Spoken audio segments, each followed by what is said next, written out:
All right. Good morning, good afternoon, and good evening, depends on where you're viewing me from. It's another edition of my travel experience. Yeah, as I always promise that I will be bringing expositions, things to avoid and things to look after when you have an invitation to travel abroad or overseas. So, like I said, this is a life experience.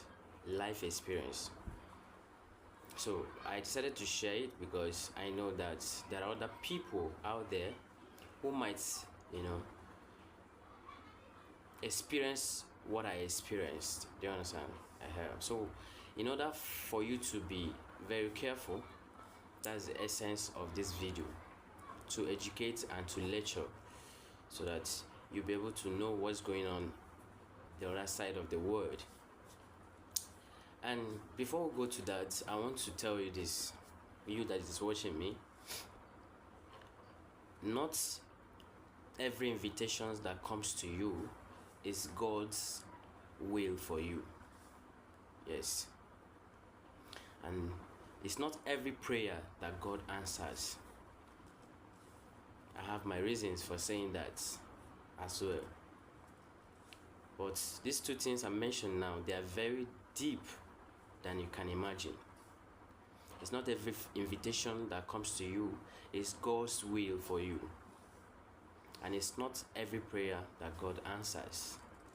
Sometimes you feel like you have prayed enough for God to answer you. Or you see things that feel like, oh, He has answered you towards this particular direction. But at the end, you find out like you were just on your own. You were doing things on your own.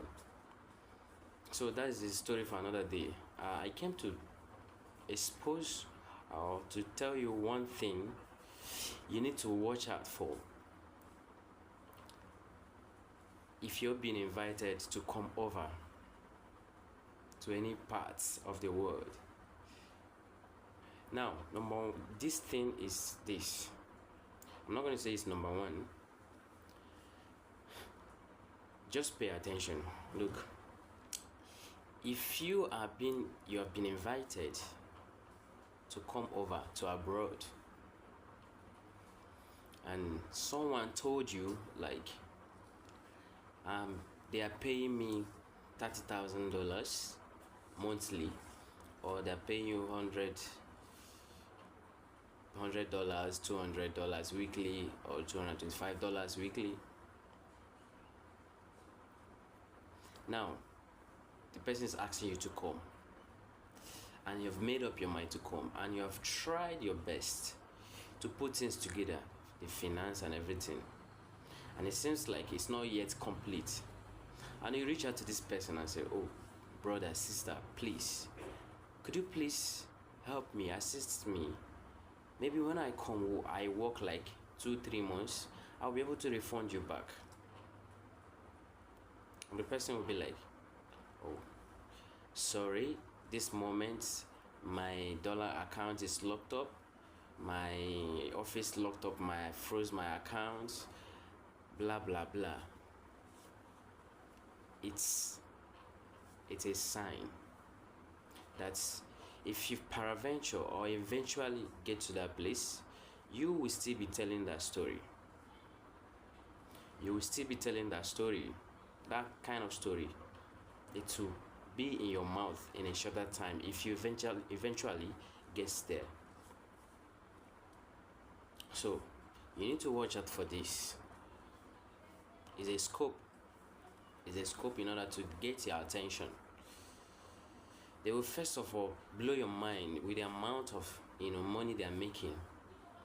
Then when you ask for help from them, now a story will not come in.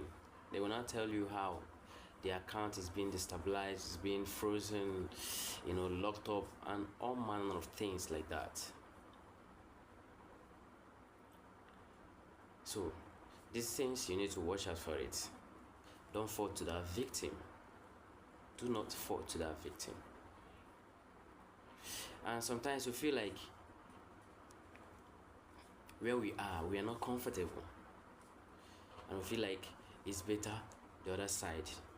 Trust me, where you are might be better than where you want to go to. Alright, it's an advice. It's an advice, and I'm not expecting you to make use of it, but I need you to pay attention, proper attention. So, in the sense, the essence of everything I'm saying now is, before you make a move, watch out for this thing. If you ask the person told you that, oh, I'm receiving $5,000 a month, $500 a week, and you ask this person, I don't have much, please can you borrow me, or assist me when I come over? If I work like a week, 2 weeks, a month, 2 months, 3 weeks, I'll be able to pay you back. And that's this very person begins to tell you like, my account is locked up, my dollar account is being frozen, I've not been paid for months now.